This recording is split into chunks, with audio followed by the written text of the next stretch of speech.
Assalamualaikum warahmatullahi wabarakatuh. Bismillah, alhamdulillah, wassalatu wassalamu ala rasulillah wa ala alihi wa sahbihi wa mawalah. Anak-anakku semua, mudah-mudahan kita diberikan kesehatan ya. Kalian sehat semua kan? Ya. Mudah-mudahan pertemuan ini membawa manfaat barokah bagi kita dan mendapatkan ridha dari Allah. Kita mulai Al-Hadiniyah Al-Fatihah. Bismillahirrahmanirrahim. Ya Rabbi ya Amin. Anak-anakku semua masih bersama saya. Kita akan belajar tentang ilmu qawaidul fikih. Kaidah yang pertama ya kemarin ya, al-umuru bimaqasidiha. Coba dibuka, itu ada lembaran kan kitabnya ya. Saya bacakan sambil diberikan makna ya. Sambil nanti ditulis lagi diberikan makna. Al-aslu utawi dalile. Al-aslu utawi dalile fiha ing dalam kaidah yang pertama ini. Fiha ing dalam kaidah yang pertama ini, qaidatul ula iku qauluhu dawune Kanjeng Nabi sallallahu alaihi wasallam. Dawune Kanjeng Nabi sallallahu alaihi wasallam. Innamal a'malu binniyati. Innamal a'malu binniyati. Innamal a'malu angin pasti utawi. Saya ulang, ini agak panjang kalau memberikan mana. Angin pasti utawi piro-piro amal. Angin pasti utawi piro-piro amal iku binniyati. Iku binniyati kelawan piro-piro niat. Jadi semua amal itu berdasarkan niatnya apa? Wa innama angin pasti iku likulli mri'in kedue saben-saben wong iku ma sesuatu nawa kang niat sapa wong. Jadi bagi orang yang punya niat, maka niatnya itulah yang akan menjadikan kita sukses. Kalian mondok juga begitu, dari kamar menuju kelas. Kemudian di kelas ini niatnya apa? Ada dari sekian siswa. Ya, sambil diingat-ingat ketika suasana di kelas itu. Kalian ingat? Ada yang dari kamar itu pokoknya aku kok ning kelas, datang wis mbuh ning kelas lapo, ujung-ujungnya tidur. Wah, niatnya tidur, berarti dapatnya tidur itu. Tapi kalau dari kelas, dari kamar itu langsung ya Allah, saya nanti niat di kelas itu belajar. Kalau ustadznya ada saya belajar, kalau ustadznya betul tidak ada saya tak deres. Maka Allah memberikan kekuatan pada kita, yuk belajar, yuk deres. Lah urusan ngantuk itu biasa yang ngantuk, tapi jangan sampai ngantuk terus tidur. Nah, oleh ini tidur dong. Jadi kalau diniati tadi belajar dan ngantuk harus kita lawan. Wah, ngantuk ini perlu kita lawan itu. Ya. Nah ini dalilnya. Jadi Kanjeng Nabi itu dawuh, innamal a'malu binniyati wa innamal likulli imri'in ma nawa. Setiap amal perbuatan manusia itu bergantung kepada niatnya. Dan setiap sesuatu yang bagi orang yang niat tadi itu, maka itulah yang mempengaruhi hasilnya. Dah, kita lanjutkan. Innamal a'malu tadi sudah kita berikan arti angin pasti utawi piro-piro amal. Ai tegese innama sihhatul a'mali. Jadi ternyata innamal a'malu itu punya makna dua. Yang pertama innama sihhatul a'mali. Angin pasti utawi sahnya piro-piro amal. Jadi amal, nek orang Jawa Tengah ngarani ngamal. Orang-orang pondok-pondok pesantren bilang sahih piro-piro ngamal. Nah begitu. Kalau kita amal ya. sahih piro-piro amal manusia itu bergantung kepada niat nanti. Yang kedua, makna innamal amal itu adalah innama kamalul a'mali, bahwa angin pasti utawi sempurnanya piro-piro amal. Jadi kalau kemarin kita singgung tadi ada kata-kata innamal a'malu binniyati, sahnya amal tergantung niat, atau sempurnanya amal itu bergantung kepada niat. Jadi ada dua, sahnya amal, yang kedua sempurnanya amal. Tapi kalau Imam Syafi'i menggunakan yang pertama ini, sahnya amal, makanya niat itu pasti dimasukkan dalam rukun-rukun. Contohnya ketika rukun wudhu, di sana ada niat disebutkan.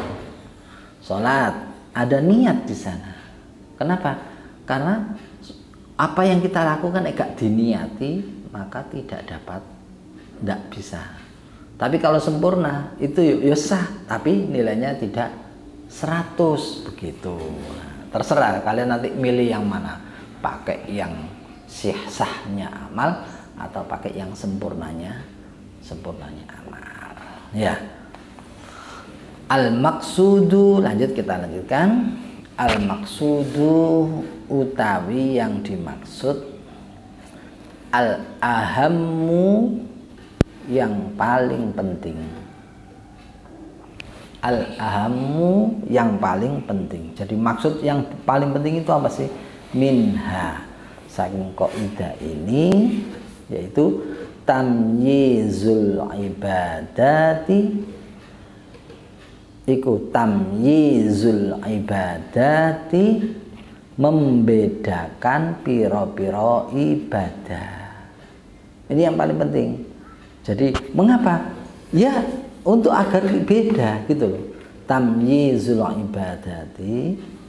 Jadi niat ini ya, tadi niat itu adalah untuk membedakan ibadah-ibadah. Minal adati, saking piro-piro adat. Minal adati, saking piro-piro adat. Ya.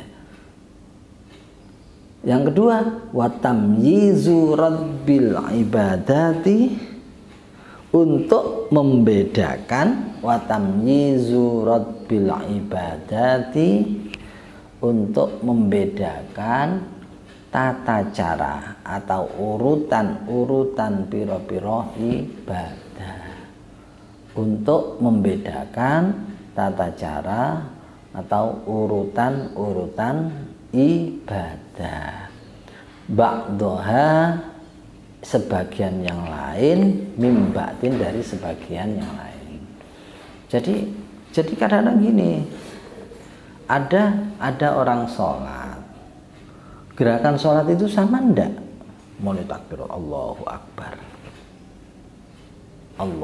ruku, iya kan? Takbiratul ihram Allahu Akbar, ruku, iktidal, sujud, kemudian duduk di antara dua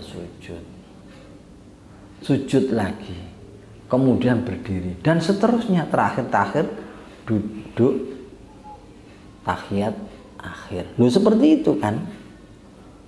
Nah, kalau ini kita lakukan, kemudian kita tidak sebutkan niat, maka bingung ini. Nah, karena apa? Tidak bisa membedakan, iki tadi sholat apa, ini tadi yang dilakukan sholat apa. Memang waktunya ada. Contohnya saya yang paling gampang gini. Sholat subuh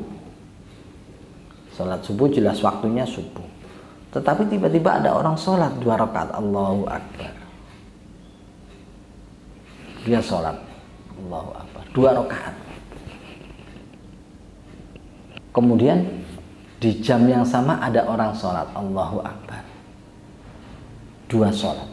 Ketika ditanya si A 2 rakaat, ditanya Mas sampean tadi sholat apa? Oh saya sholat sunnah. Yang satunya, Mas sampean sholat apa? Sholat subuh. Loh kok bisa beda? Mungkin bagi kita orang-orang NU, orang Nahdliyin ya mengaku sebagai Ahlussunnah wal Jamaah, oh jelas beda Pak subuh dan sholat sunnah. Apa bedanya? Ada pakai kunut. Nah tapi kalau di Masjidil Haram coba sampai lihat di sana, tiba-tiba ada orang di waktu yang sama ya, ada orang sholat Allahu Akbar 2 rakaat, di satunya lagi ada orang sholat Allahu Akbar, ini sholat popo. Bingung kita. Karena apa? Kunutnya tidak ada. Di Masjidil Haram kunut tidak ada. Di Masjid Nabawi kunut juga tidak ada. Mengapa mereka tidak kunut? Ya itu kan khilafiyah. Sudah bagian dari sesuatu yang diperselisihkan oleh para ulama. Nah ini yang membedakan antara sholat zuhur, sholat wajib atau sholat sunnah. Itulah yang membedakan. Ya, paham ya?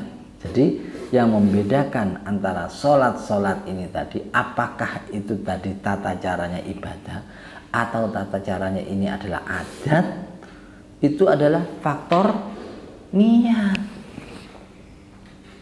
Contoh yang paling gampang lagi, misalnya ini kaitannya dengan adat misalnya. Ada contoh adat. Adatnya di kampung kita, kalau ada orang meninggal dunia, ya, kalau ada orang meninggal dunia, itu kebiasaan kita adalah yaitu dengan membacakan tahlil, dengan membacakan, kita doakan sampai ke-7 hari, iya kan, tahlilan sampai hari ke-7, iya. Ini syariat agama, syariat para wali-wali dulu seperti itu. Tetapi dulu para ulama-ulama dulu itu sebelum punya para wali-wali, sebelum mengadakan tahlilan itu, dulu beliau begitu melihat orang-orang ketika tiap hari, loh orang meninggal, itu mereka apa? Mereka itu di sana kumpul, memang kumpul, tetapi yang dilakukan bukan dengan cara baca tahlil, tidak, tapi mereka hanya menemani. Bahkan di sana konon adat mereka dulu malah dibuat main-main itu. Ada yang berjudi, ada yang minum-minuman. Nah, ini kan berbahaya. Ketika para wali-wali melihat seperti, wah ini jelas tidak bagus ini. Nah, kumpulnya ditetapkan, tetapi mulai diberikan, ayo doa bersama. Nggak usah mikir, lupa doa untuk orang meninggal nyampe atau enggak usah wis. Kalau saya sih yakin nyampe, nyatanya nggak pernah kembali kok.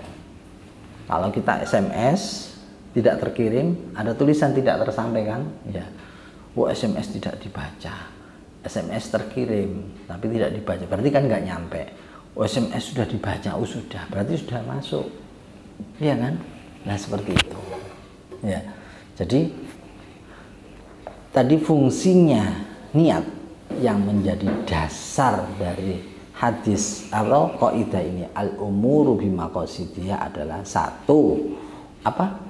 Untuk membedakan, ulangi, apa? Untuk membedakan antara ibadah-ibadah dengan adat istiadat. Ya. Yang kedua adalah untuk membedakan antara aturan-aturan, tertib-tertibnya ibadah dari ibadah yang satu dengan ibadah yang lain. Itu caranya begitu. Jadi untuk membedakan. Contoh lagi misalnya begini, ada orang jam 11 siang, katakan jam 2:30, di jam 2:30. Bagi kita di Jombang ini kadang-kadang 2:30 itu belum masuk asar, tetapi kadang-kadang 2:30 itu sudah masuk asar. Tiba-tiba kita lihat ada teman kita si A dan si B. Nah khususnya nanti di bulan-bulan tertentu itu asarnya itu Masya Allah 2:30 itu sudah asar. Bagi yang ini, wah di pondok asarnya kan 3:30. Bahkan di kampung asar itu jam 4, ada yang sampai 4:30 baru adzan di kampung itu. Tiba-tiba ada orang sholat 4 rakaat. Dia ditanya, "Sampean sholat apa?" 4 rakaat. Nah, wis. Setelah selesai ditanya, "Sampean tadi sholat apa?" "Saya sholat asar." "Sampean sholat apa?" "Saya sholat duhur." Loh, yang membedakan mana ini? Sholat duhur atau sholat asar? Apa yang membedakan? Apa tadi? Yaitu niat. Nah, hadis innamal a'malu binniyat inilah yang menjadi patokan dasar dari al-umuru bimaqasidi. Paham ya? Nah, dipelajari pelan-pelan, nanti waktu kita ketemu langsung kita bisa saling sharing, bisa tanya jawab. Saya kira itu dulu pertemuan kita, kurang lebihnya mohon maaf. Assalamualaikum warahmatullahi wabarakatuh.